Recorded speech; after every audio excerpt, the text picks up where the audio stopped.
Nous allons retrouver notre correspondant permanent en Allemagne, autrement dit Amaury Guibert, qui va nous parler ce matin d'une découverte. Découverte pour les Allemands, découverte pour nous aussi.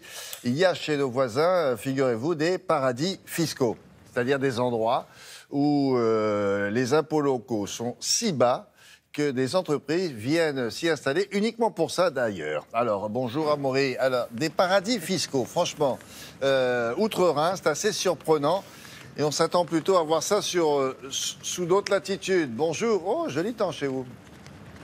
Oui, un temps qui n'est pas, effectivement, qui ne fait pas penser à certaines latitudes comme les îles Caïmans, comme l'île de Man, l'île de Malte, enfin, ces endroits qui font penser aux paradis fiscaux, en tout cas pas à l'Allemagne. Et pourtant, ici en Allemagne, William, on trouve des paradis fiscaux. En fait, c'est lié à un impôt qui a disparu en France, mais qui existe toujours ici. C'est la taxe professionnelle. Elle est collectée par les communes allemandes qui récoltent comme cela tous les ans entre 35 et 45 millions d'euros, 45 milliards d'euros, pardon, par an, et les communes utilisent cette taxe professionnelle comme outil de développement économique. Elles essayent de baisser le montant pour attirer les entreprises. Et c'est exactement le cas de la ville de Monheim, 43 000 habitants, située dans la région de Rhénanie du Nord-Westphalie, c'est pas loin de Düsseldorf. Monheim, aujourd'hui, affiche la taxe professionnelle la plus basse d'Allemagne. Alors c'est bon pour son développement, mais ça attire aussi depuis quelques temps des entreprises très opportunistes qui ne viennent à Monheim que pour profiter de cette imposition très basse. Et c'est ainsi qu'on a vu apparaître depuis quelques temps des sociétés boîtes aux lettres qui n'ont aucune activité sur place, comme on va le voir dans ce sujet réalisé avec Brice Boussoir.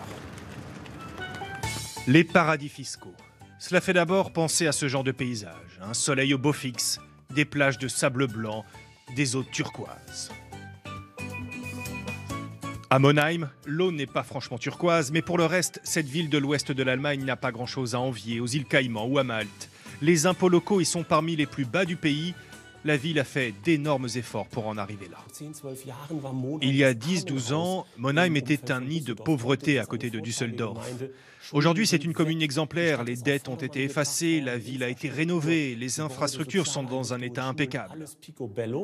C'est un cercle vertueux, l'activité augmente, les impôts baissent, mais cela commence à attirer des entreprises un peu particulières.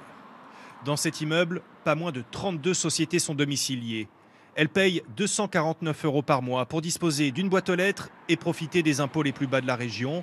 Une pratique typique des paradis fiscaux et qui ne plaît guère aux habitants de la ville. Les entreprises qui veulent profiter des impôts très bas ici doivent aussi produire sur place. Il faut faire quelque chose contre ces sociétés boîtes aux lettres en général, pas seulement ici, mais aussi sur les îles Caïmans. Mais sinon, je trouve ça bien que l'impôt sur les sociétés soit si bas.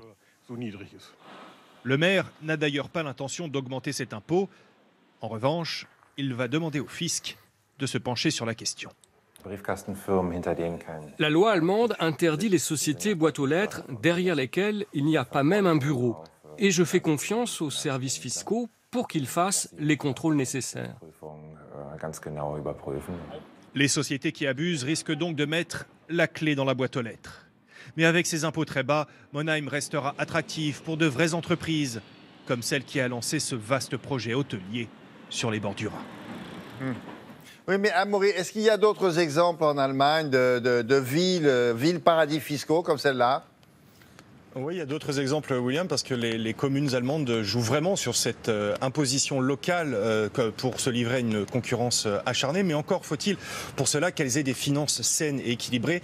Ça, c'est le cas de Monheim qui a vraiment fait de gros efforts au niveau de son budget pour équilibrer ce budget. Et d'ailleurs, le cas de cette ville rappelle beaucoup le cas de tout le pays, de toute l'Allemagne, qui au tournant des années 2000 était un pays endetté, qui cumulait les déficits, qui a fait une grosse cure d'austérité pour afficher aujourd'hui un budget excédentaire, des excédents qui font absolument tourner la tête, 24 milliards d'euros l'année dernière, figurez-vous. Et d'ailleurs, il y a un débat ici en Allemagne pour savoir que faire de tout cet argent. Mais la différence de Monheim, le gouvernement fédéral, lui, il n'a pas décidé encore de baisser les impôts massivement, alors que beaucoup lui réclament de faire un geste sur la TVA, sur l'impôt sur le revenu.